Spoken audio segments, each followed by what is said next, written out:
welcome to the Real Powerhouse Podcast. I'm your host, BJ Gramillion. Today I have with me Adam West. Adam is a good buddy of mine who is a loan originator in Utah right now.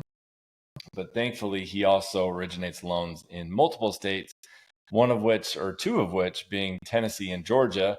And so we were connected by Mitch Meyer, who used to work with us. And you guys have been good buddies out there in Utah. And so thankfully he connected us, and it's been awesome working with you ever since. So Adam, welcome to the show.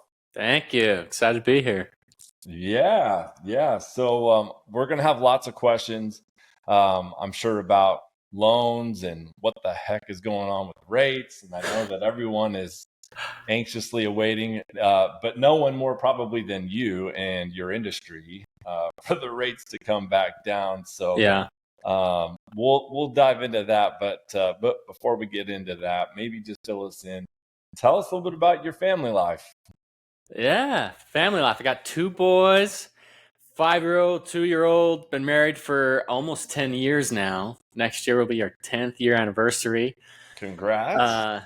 Yeah, so wife just dropped the bomb on me that she wants a 3rd kid, and I think this may be a losing battle if I ever try to shut that down. So you're gonna have twins. That's what happens. Yeah, watch out. It's kind of the more I'm thinking about like another kid, because baby stage is just terrible. But yep. Now that the youngest is almost 2, he's so freaking cute and like just so amazing. So I was like, okay, we can get here. We can do this again. We can get here again. But that's how they get. I told her if we go 3, it's probably gonna have to be done. But yeah. But yeah, born and raised in Utah. Same with my wife. We love to get out, and we live up in the mountains of Sandy, Utah, and so we love. I'm a big mountain biker. Go on hikes. I got a little seat on my mountain bike for my 2-year-old to jump on with me, and the 5-year-old rolls around on his bike. So just love getting outdoors, love the mountains, and just chilling with the fam. That is awesome. Yeah, I saw you guys went to Washington recently, and all those videos, you guys out there having a good time mountain biking looks so much fun. It's fun, man. Yeah. This year too, I used to golf a lot when I was younger. This year, for some reason, I caught the bug again. And so now that's not really a family thing. It's more of an Adam thing. But when I'm not working out with the family, I try to get some golf in, and that's been a fun change up for this year. Good. Yeah, dude, that's awesome. Cool. Well, what got you into loans? What got you into the mortgage industry? Yeah, I graduated college and entered the tech sales space. I have some background in like mostly just door-to-door sales, and so I was like, oh yeah, I'm a salesperson. I should do tech sales. Mostly because the sky can be the limit, right? When you work on commissions, and the harder you work, it's a very high correlation of more work usually means more money. Not always, as you and I both know, BJ. Sometimes we get paid pennies for what we do, but other times it's great. So did some door-to-door sales during college, finished college, got into tech sales. And it was more business to business stuff, which was all right. Yeah. I learned, learned the techniques of sales and way different than, your door-to-door stuff. And then I got connected with a company called Simple Nexus. They have an online mobile app that allows loan originators to sync up with realtors. And it was an app that was mostly made for mortgage bankers, like large banking institutions, for their loan officers to have. You may have seen it. There's a mortgage calculator and a bunch of stuff in there. So I was selling that to mortgage bankers. And then I was trying to get in the mindset of like who loan originators are. And this is still a true fact today. The average age of a loan originator in the States is 55 years old. What? Isn't that wild? Yeah. Maybe it's come down a little bit, but I don't think it's going to be in the 40s yet. It's definitely moving towards that. It's that age is going to come down. But the average age, in the 50s, and I'm learning about their day-to-day activities. I'm learning about like what they're doing, and then I made friends with this guy I was selling to, and asked him how much he makes, and I'm like, What the heck? Loan officers make that much money? Like, it's like a realtor, but not? Oh, that's kind of cool. So anyway, I pieced it all together, and I had a buddy that just had started his own mortgage brokerage up here in Utah, and reached out to him, and he had been kind of peppering me to join him for a while. So I took the leap of faith, because it's you're all in, and it's full commission, baby. There's no, just like you, BJ, that there is no baseline of like, I'm guaranteed X amount of dollars. Terrifying. But my lovely wife was working at the time. She was our rock. She held down the fort while I was building this thing up, and I just hit 4 years in July, and it's been a roller coaster. It's been great. I just kind of like dug in and hit, my people, my sphere of influence, which is always a little bit awkward to jump into that, because you don't want to step on toes of like your friendships, Yeah. But my family of friends were just so kind to like boost me up and give me some business when I was just a young lad that didn't know anything about loans, and here we are. I like to think I know a little bit about loans now. Yes, no, absolutely. And it's funny because I am very confident now in referring people over to Adam. And you just never know. It's hard. It's funny. It's kind of one of those things where it's like, with contractors, or let's just say contractors, right? Like, they can all say that they can do X, Y, and Z, but then really you have no idea, right? You just have to put them to the test, see how they do. Ideally, you start small, see how that goes. And there's several horror stories I could tell you out here alone. When we were first starting out, that was what I was most concerned about, because you're like, man, I don't know anyone. You got to relearn all those relationships and stuff, and so you go through a lot of crap, right, to get to the cream. And so it's no different really in any industry, but obviously same with loans too. You give them all these documents, and you're like, man, I hope they're not going to just be a pain and ask for a million more docs and run me through the ringer. And then we get to closing, and they are like, oh wait, I don't know if we can do it. So, you go through those experiences enough, you get nervous trying anyone new. But, I will say this, like, it's funny. So Adam, anytime I work with a loan originator for like a personal residence, like typically we do DSCR loans, or we'll do bridge financing, just because we don't need, if you fix and flip, typically you just need a loan for a few months, and you can get that pretty easily. And it's pretty quick and painless. But knowing that I would need to get a loan for my personal residence out in Knoxville, I was terrified, honestly. Because anytime I deal with any loan originator with that stuff, I start sending them all of the LLCs that I have, and all of the different, all the different returns and all this stuff. And they just, you can tell pretty quickly the deer in the headlight look, if it's not going to be a good fit.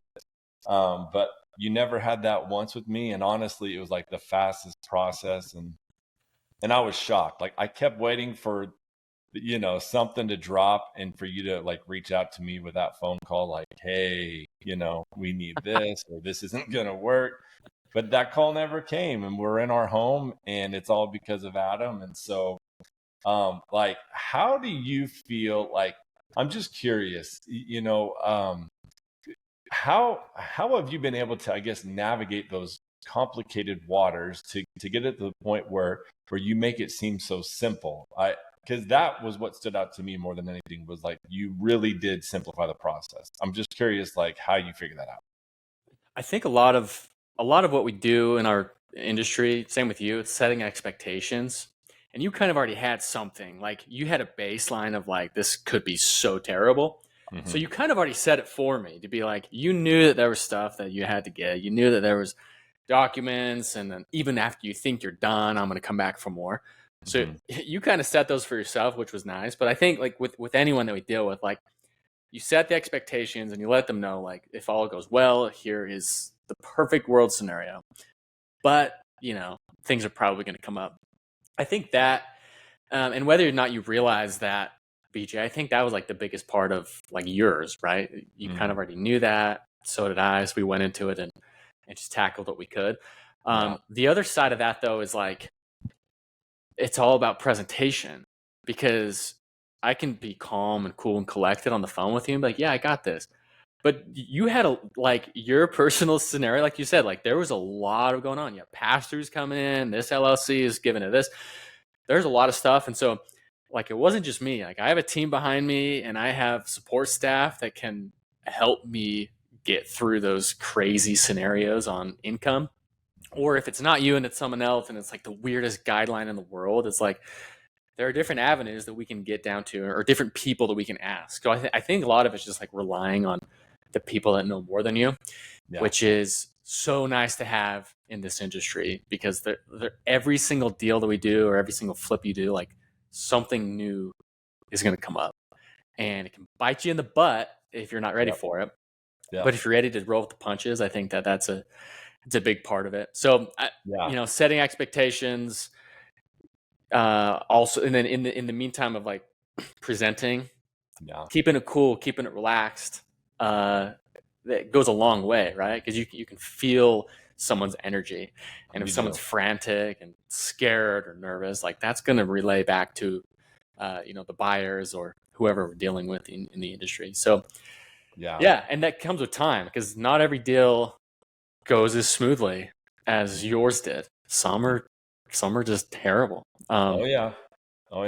No, and I love that too because to your point, I think that your team takes on the persona of its leader, and so if you come in with that attitude of like, we got this, just stay calm. We're gonna work through it. Problems will come up. It'll be fine. That's a big difference from like the frantic, hair on fire. What are we gonna do? Like, where's that document? What's going on?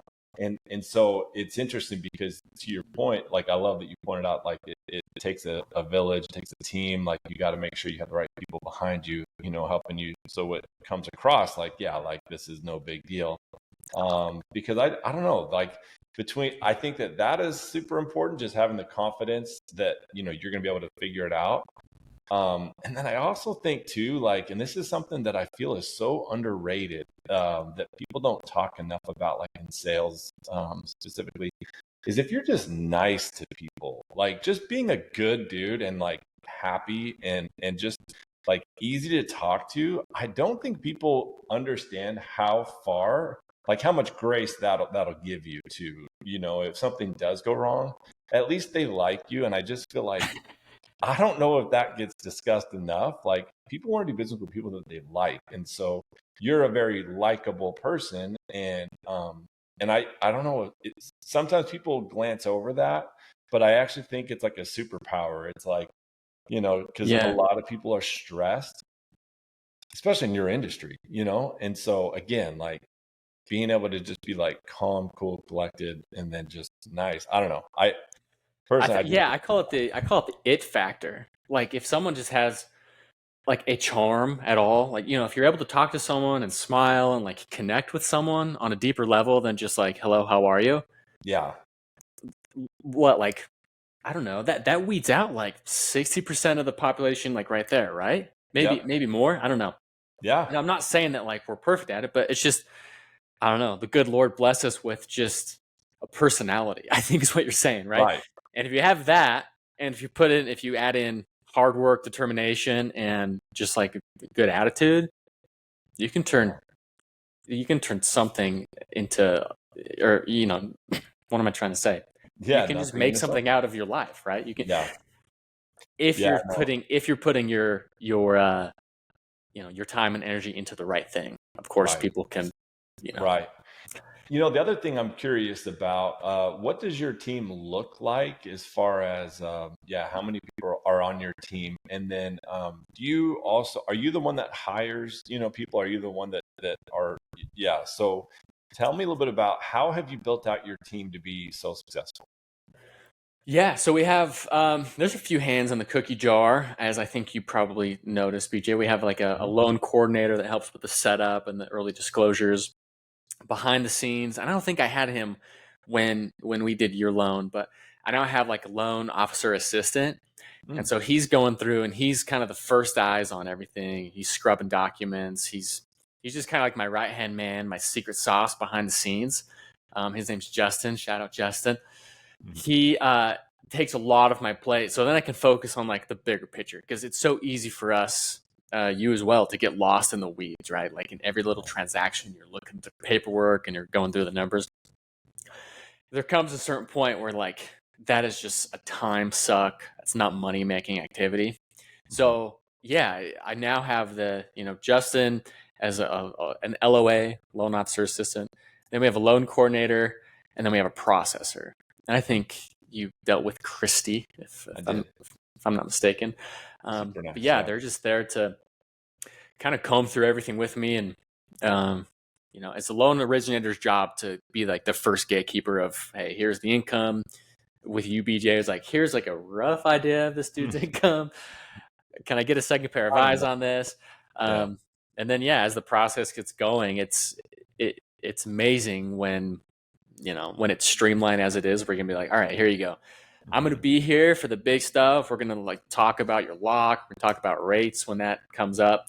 But the minutia of everything else, like, I trust my team to get us across the finish line, and so that's nice. Yeah. You've got an awesome team. So, okay, I want to shift gears a little bit. I'm actually, this is one of the things that I enjoy talking about, probably more than anything, just because I love laughing at myself and just all the dumb things that I do.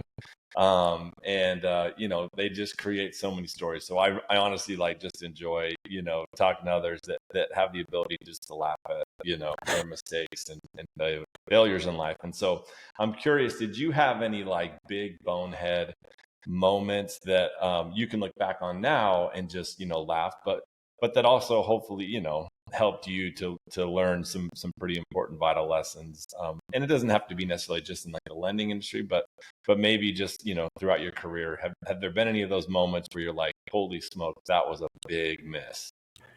Yeah, I think the first 12 months of me originating, dude, I think back about that, and that that saying in real estate, it's like, oh, experience matters. I have X amount of years in the industry. There's some truth to that, but a lot of it's bogus. But for that first 12 months, I think, when someone's cutting their teeth, man, you just don't know what you don't know. And I made so many stupid decisions with a pre-approval that probably shouldn't have been a pre-approval, or I think that's really it. The one, and I have majority of my hair loss probably comes from this one transaction. We all have that one. This guy, the nicest dude ever, was coming out of a bankruptcy, and I totally misunderstood. So there's your bankruptcy date, and then your discharge date. And if you don't know the difference of the two, the one is when it starts, and then one is when all of your debts are forgiven. I pre-approved him on the wrong date. And we had a 45-day difference of the start to the discharge date, and his entire deal was crumbling, and it was all on me. The dude had $30,000 of hard earnest money. It was a nightmare. We ended up scrambling. We found some hard money. In fact, the dad of the real estate agent, he came in and he's like, well, I got some money. I could just kind of do a little bridge loan here. And that gave us the grace to close the deal. He didn't lose his money. He lost some money in, the higher interest that he had to be in that loan for a little over a month. But we found a way to compensate once we got him into a traditional loan. BJ, that was at what point did you realize I made a mistake? At what point in the transaction did you realize? Week 2 maybe. So a 4 week, and this was year 1. So this was a while ago, and I tried to forget about this, and you're bringing up some terrible feelings here, but yeah, I mean the whole premise of this podcast, right, is talking about rushing to fail and falling into. We all run into the terrible issues that we learn a lot from. So week 2 of week 4, and then we were trying to scramble and work out extensions. The builder was like, no freaking way, because at the time the builder could have taken a house and sold it for an additional $50,000 had this guy not bought. So the builder was they wanted frothing at the mouth. They were so excited that he was going to fail, and it was all on me. And it was the worst. He also turned down this other lender, like the builder's preferred lender, to be like, no, Adam's proven all this value to me. I'm going to use him. So I had this whole thing coming to me and just botched it. But we got through it. It closed. He's happy. I've even talked to him like since then. Like, we're all good. Everything's cool. And that's the thing. And that when we do fail, it's great to learn something from it. But if you continue to have a smile, keep positive, and like just push along, the majority of problems we run into are gonna be gone in 2 weeks or less. Do you agree with that? Oh man. Yeah. See, and what I love about that is, okay, and so maybe some of this lingo or language might, not be something everyone is familiar with, but so earnest money, basically when you buy a home, you got to put up money and say, yeah, I'm going to buy this home. And hard just means it's non-refundable. And so this guy had 30 grand on the line. And so what I love about that story, I mean, I can't imagine, I would lose so much sleep.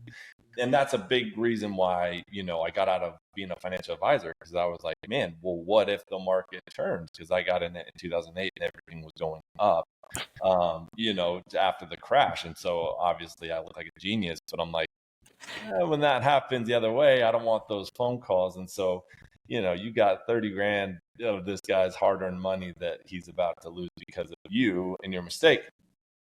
But the coolest thing for that, and I think so often, and maybe this is like the it factor you were talking about being cool, calm, collected. I don't know what it is, but I think some people just have a higher tolerance maybe for risk and for when things go wrong.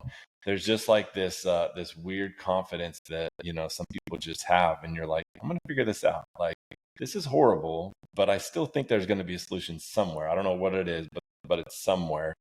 So I love that you were like, hey, you figured out that solution with the dad involved and the 30 grand. And I'm sure you've never made that mistake again. You probably can lecture anyone on the difference between those two dates, right?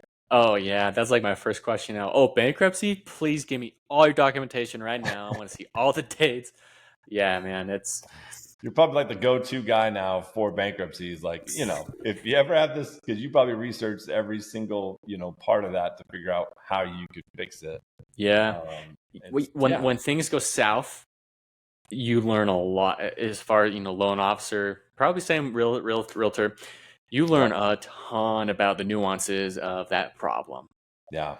Which is, I have, so much useless knowledge in my brain for bankruptcies and differences of like homeowners associations and their budgets and all that stuff. But yeah, it'll come up again. And when it does, I'll be ready to tackle it. Well, and that's it. And obviously problems will always come up, but your ability to just have the confidence, like, I think I can figure out a way.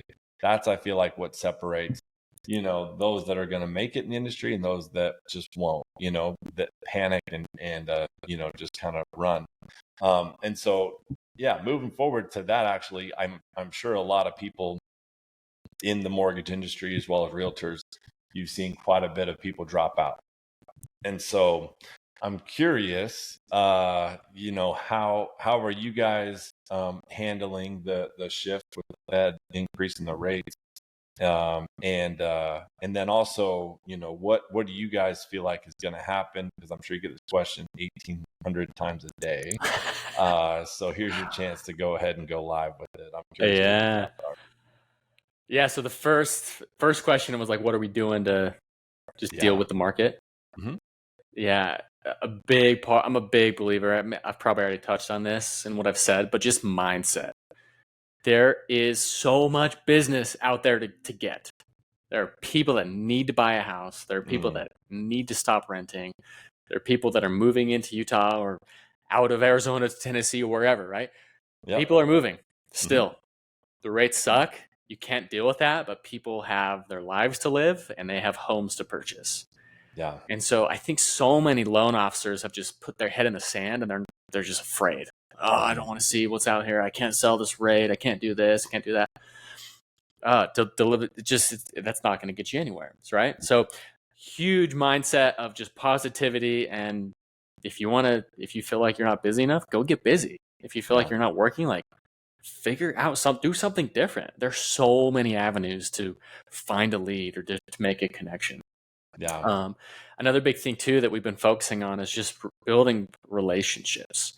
Right now, like speaking to realtors, because that's who we go after a lot. We go after, right? Like, I want to connect with as many real estate agents as I can, because typically, and it's backwards how it goes this way, but buyers are going to connect with them first and then come and get pre-approved with us. So the more real estate agents I can get in front of, the better. And so right now it's like, it's more than just like, let's go grab a drink or grab some lunch. Mm-hmm. It's now more of like, what are you seeing in the market? How can I help you? What value can I bring to you as a realtor? How can we get leads together? How can we commit to each other to get there? So Yeah. it's definitely been a mind shift, because for so long, rates were so low, like it was just easy pickings, right? And so many loan officers were just taking the refis in, throwing realtors out to the curb. They didn't care about you guys, you slimy scumbags. But now everyone's like groveling and coming back to the realtors. Oh, please, I need some deals. But it's all about relationships. It's all about building trust and providing value to others. Mm-hmm.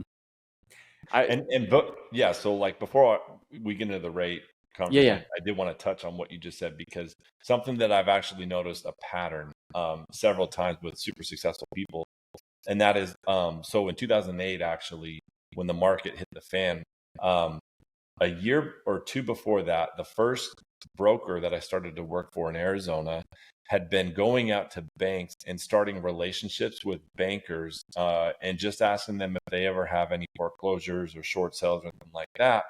And it was very slim pickings. Like, there were very few people that just had a bad situation they fell in because the economy was going up, So like the comparison would be like 2021, right? Like, he's going around when the market's just insanely hot and just saying, hey, who do you got?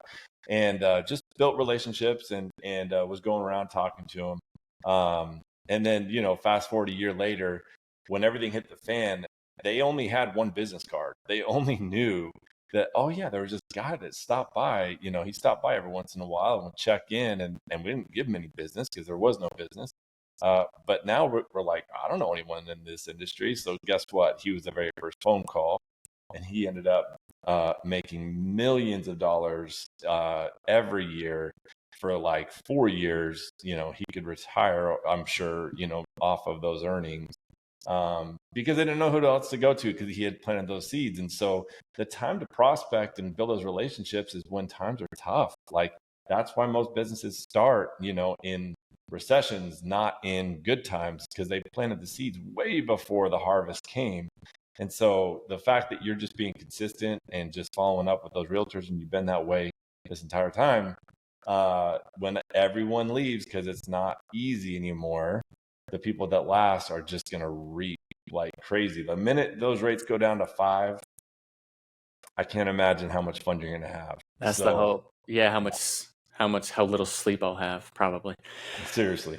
Yeah. I think that's going to be a monumental shift in the market if that comes up. When's it coming?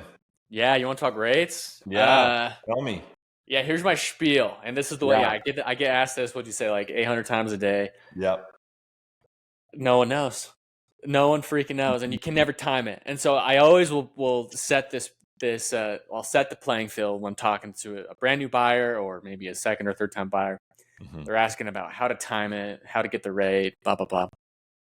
At the end of the day, if the monthly payment, if you can make it, and if you feel okay with it and comfortable with it, who flipping cares what the rate is? The rate is what the rate is. You're not going to change it. And there's way more powers that be that have control of what's going on. Yep. So when people get so caught up in rate, I think that's like a piece of that negative mindset of like, oh, they're so high. Oh my gosh, like affordability is so low.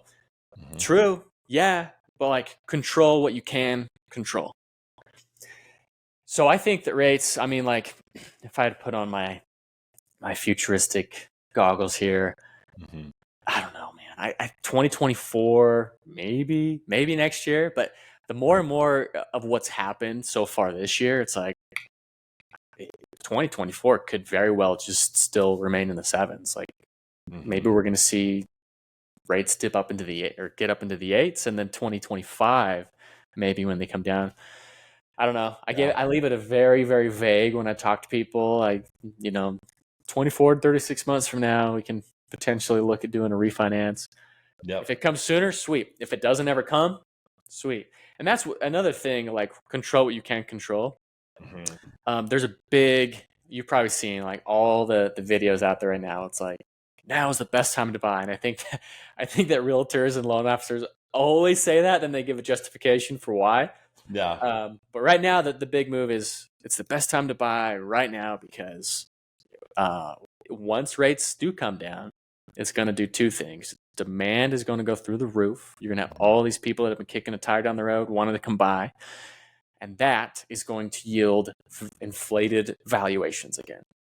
Yeah. The cost of a house is going to go up. So if you buy now, yeah, it's a high monthly payment. You're in a high rate. You can refinance when those rates come down, and you already have the house. You don't have to go into the battle of, the 15 offers on a house and try to, sacrifice your firstborn to get under contract. I think that's coming again. So I kind of see that, like, to me, it makes sense. But what I tell people is you can get right now and get whatever rate you have. If rates come down, sweet, you have the ability to refinance. If rates stay where they are, no harm, no foul. You're in a house. You're likely gaining equity on that house. And then lastly, third option is rates go up and they never come back down to this range. And if that's the case, and if you have a 7, you're going to be freaking loving your life that you don't have a 9.5. So I don't know. It's just one of those things, BJ. It's like the impossible conversation because people want the answers. They want to feel, like comfortable with this, and they want to know that their monthly payment will go down eventually. We can't fully promise that, but if you look at it as a whole, and I know that you have a big mindset on buy and hold, buy property, hold the property, don't sell that flipping property. And if people do that, they're going to create generational wealth. Just might feel tight for a little while. Right. That's always the trickiest part is like, the cash flow and being able to weather that storm, for a little bit for the long-term gain. Right. And so, and yeah, I mean, to your point, think about, the bears that have been out there saying that there is going to be a crash in home prices. And I think we're going on at least a decade now. Like, and I mean, if you wanted to be conservative with that, I would say it's been, COVID, that was like their answer, right? Like, yes, now it's going to happen. And it dipped for like a minute, like a month. And then obviously came roaring back. And then I think 2022 happened and everyone thought, okay, here's the adjustment we've been late for. And then it corrected a little bit in some markets, but obviously came right back up. And so I'm with you. I just think people need to stop worrying about timing the market. Just because, it's just a supply and demand. It's just a simple math, or economic, question where, if there's so little supply, the population continues to grow. And really the only thing that the Fed addressed was just really more on the demand side. It did nothing for supply. In fact, it restricted supply even more. And builders stopped, for a minute building as well. And so it's just, they're so backlogged, like we're so behind that there's just no way that, we're going to get to that point where, oh, wait, that perfect storm that everyone references, because that's, their only frame of reference that they have, the most recent crash, I guess, besides COVID. But again, in 2020, both of those were very short-lived, They were kind of a blip on the radar more than anything. A few months of weirdness, and then it just kind of like yeah. So I mean, everyone always goes back to 08, and it's like, look, that is not it. That nothing. It could not be further from the truth. Everything that happened back then is the opposite to right now. I just saw a stat, BJ, about the percentage of default on mortgages right now. Is that it's lowest in history. And the reason why is because there's no more exotic loans. Yeah, 70% of people that have a loan, it's under a 3.5% interest rate. Like they are loving life right now. That said, consumer debt and credit card debt that's getting out of hand, and that's a whole other topic we can talk about. But people have a low monthly payment on their mortgage, and I think that's kind of spurred them to go rack up these credit cards and and spend their money. Again, like to your point, none of us know, and I love your answer, because that's what it should be. Really, it's just, hey, if you can afford it, do it. And those that can't, then just figure out how to add on to your home or whatever it is. You're going to stay put for a little bit longer than what you anticipated, but the 30-year mortgage, I'm telling you, was the greatest defender against these massive crashes. And I really think that 2008, it was a financial issue. It was everyone with these exotic loan structures that were short-term balloons that ended up being like, look, it came due. I have no choice. I can't make the payment. I'm done. I'm out. I have to go. They got in trouble. But if your payment's locked in, to your point, for 30 years, then who cares? Like, it doesn't matter if the value of the home went down $200,000. Like, you're not going to sell it. You're going to ride it out unless you have to. Can I tell a personal, like, I'm living it so personally right now because my wife and I bought a house. We closed June 2nd, 2022. We literally hit the peak of value. I don't think we could have done it at a worse time. Yeah. And if I were to sell the house right now, I probably would lose some money. I don't think that much. If, after 6 months, it was like really low. And then we're almost right back to where we were. Yeah. But we bought this house with no intention of moving.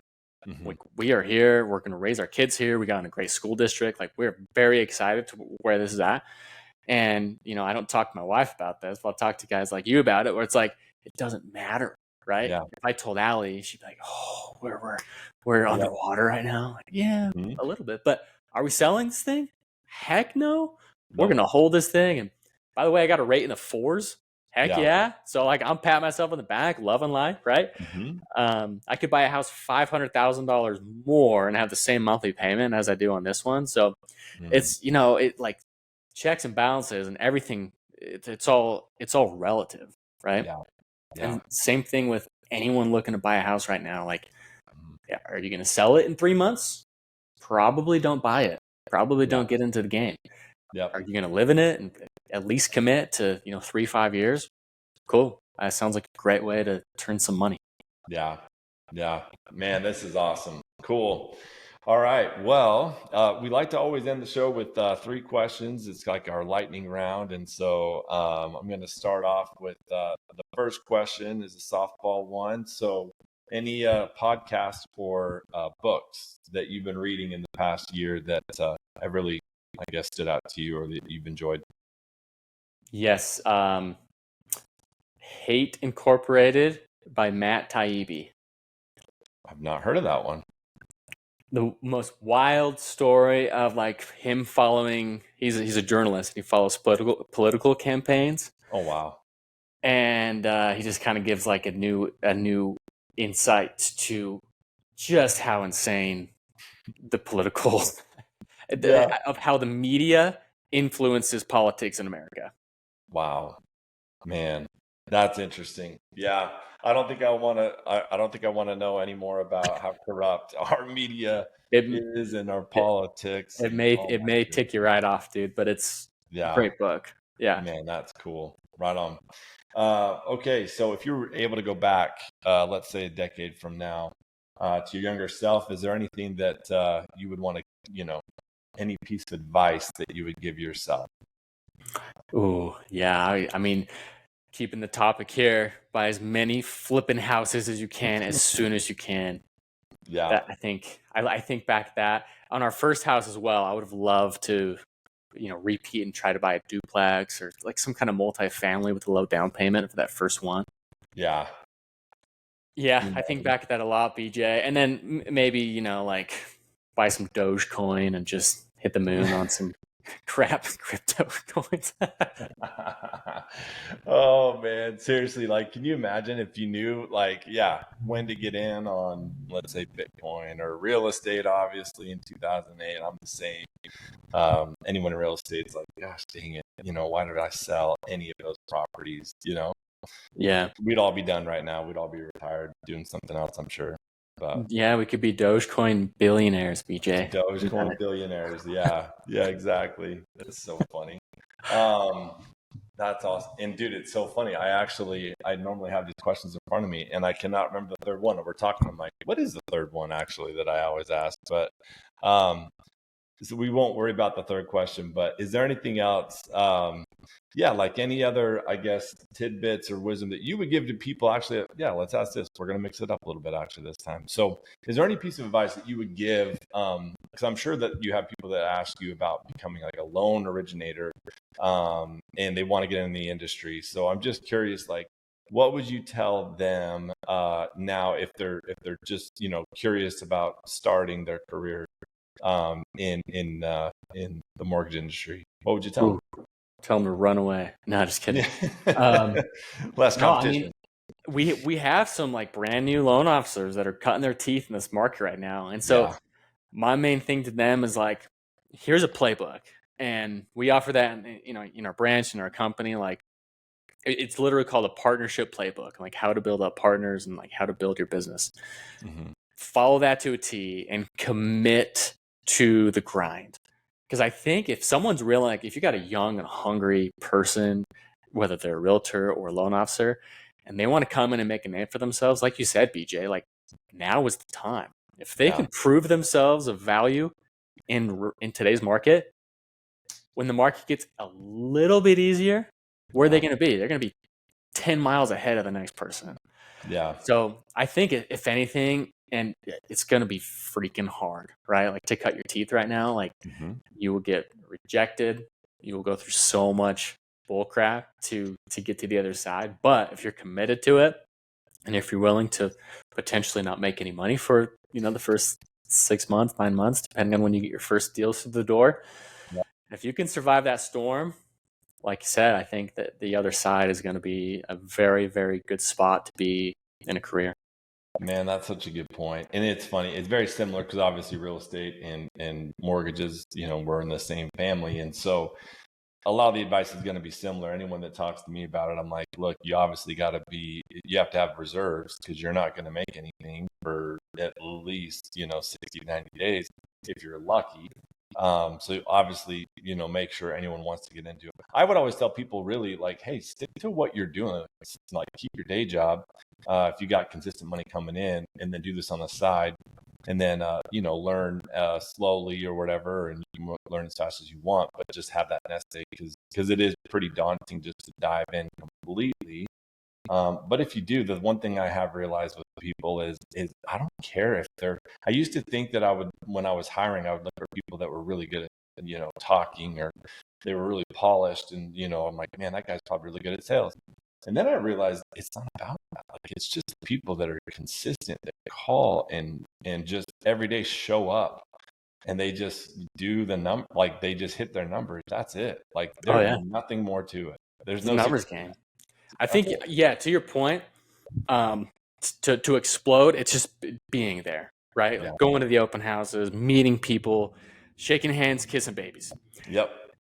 But then like to get to that next level, then I think that it factor can come in, BJ, that we were talking about with just like charisma and smiling and just making people feel good. Yeah. But yeah, you're right. It's just about like getting out and doing the work, staying persistent and consistent. Boom. You find success.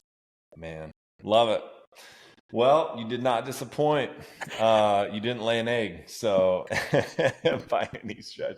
No, I seriously love. Honestly, this is like my favorite part of the week, where I get to just spend an hour, talk to awesome business owners like yourself, and learn from them, and just have a fun conversation. So appreciate you coming on the show, Adam. Yeah, thanks for having me, BJ. Yeah, you bet.